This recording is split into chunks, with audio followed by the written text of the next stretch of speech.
Soroti district kedaten wekene pu kese jasi aina petano nuda los kitere aike ona korona imeda ikoteso echamuntiri chado chen lerai emeba loebody loauja riverside farm ebe eponyo ICC anu ipu kapa duche show rai ibuni jo adumu na kerosit ibuni ja isishau idao ko pana tuko kini ido ngeta wegela gela lelo mtoso Teso lo mtoso kingada no Teso le pota aito diari atro ni kamuto Akoru aito dani kamuto Akoru etodo siboro kanya rei na soliti edosa aito diari kamuto se aipitao na yarete nesini kamuto si episela kokore na unikini nesini kamuto episelo lo ipegi na ipita episela garia are bonatida nikini nesini kamuto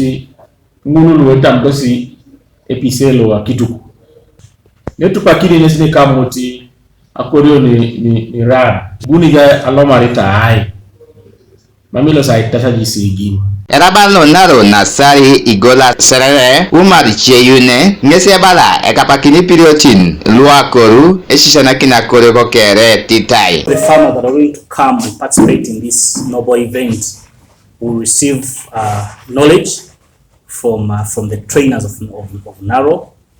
The people, the showgoers will be trained in crop, livestock, fisheries, an apiary. One of our partners is going to be trained in apiary. So please, all people who are interested in improving agriculture, there is a pool of knowledge at this event. You are called upon to come and participate.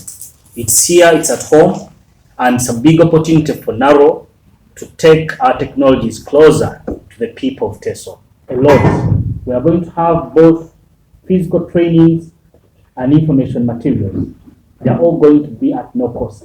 Apone cholong LC5 Soroti Simon Peter Edoru ngese bala ebuniko na district ita soma boistina aishisha na kina idwalo esomero ka soma ka kecheda ajin Nigeria boneda na so amne ya PSC kinyo michele to kargai oyanga jirangi ni todia ibori to supini to liya yele to no kukon achecho ani tegele kina eji ayoda oyanga todia tegele tunga eji mete jo kide kira bula gwil bo ani jaijo Abois bona pana kafe district Soroti ijaya kapa bois na ilosia etuinga ni dwe ratumuna na ara kapa ni role tuinga awoja riverside atuna kalipu lagio dajara okingana ne famu so iloso etasomba bois na pana ne iloso kisomero yanga dwe toma kape district iloso yanga bois na kapa bois ni yangari isoma kala pugan lo yapengon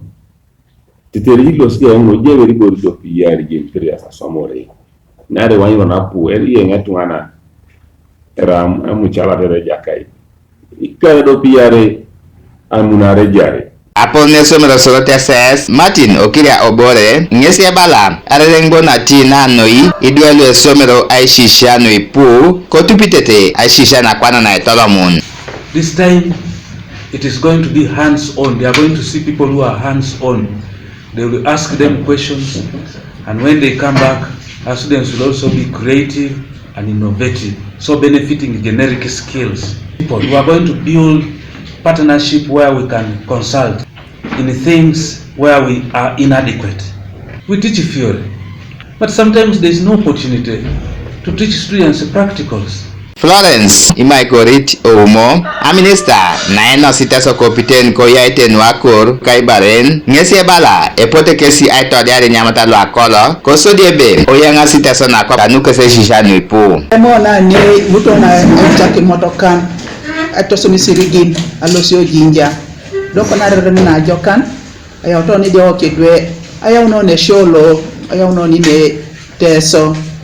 So apolo kebe ilotonda kerenge na oni Teso oshongun dumunja kirono itetiak weyo to stunga lo gela rangi na medani polono do e polo gwara na ratiboro I think rangi na tionis no ni jao ni Teso e pona ligwa rondi boro li korioni so lo to bari adangi na chapa ko dumja dani ko na yi ni gwala ri ko ni bore Jeno ni Teso ara Teso tungalu ara se chokok. Mai Teso ejinete polele adari atakile jente polele atanya mitike chatunga tasama seta kile oja kinyet solution atodi ari boro munu kere angina solution atodi ari poli konai tungise pola mediata pola jariata Edongete lo Akoru, Naro, Sokadido, Caritas, Kia Uganda, Soroda, Aina Teso Kopiten, Eja Icheda, Keseja Unuso Solo. Kanu Yemuto, Loesa Edio Pebong, Dilax Emi Alomu, TV East.